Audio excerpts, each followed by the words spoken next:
Donc voilà pour la suite. Donc comme je disais, il y a cette partie jaune qui s'appelle la VA, la Value Area.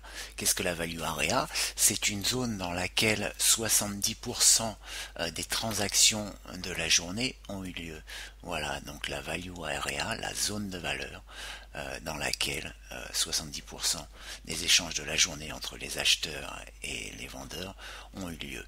Cette zone est délimitée par la VAH et la VAL. Donc VAH pour Value Area High et VAL pour Value Area Low. Ce sont des niveaux très importants en market profile.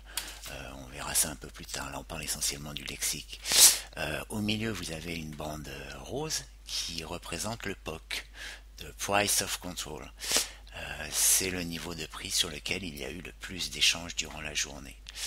Enfin, dernier point, sur la gauche, vous avez l'initial balance.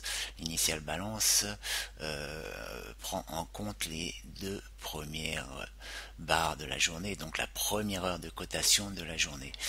C'est très important d'avoir l'initial balance sur ces graphes, on verra pourquoi. C'est vrai que on voit très souvent pendant ces initial balance, on a souvent le point bas de la journée ou le point haut. Comme dans les deux exemples que l'on peut avoir là, on avait le point bas et ensuite au bout de leur temps on voit que le cours est passé. Bon là c'est une petite journée, il n'y a pas eu une grande volatilité, mais on voit dans celle-ci quand nous avons eu le point haut dans l'initial balance et ça c'est à 80% du temps.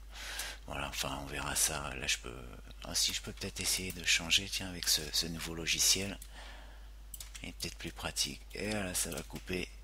On est au bout de nos 2 minutes. Bon, enfin bref, c'est terminé. Voilà, à plus tard.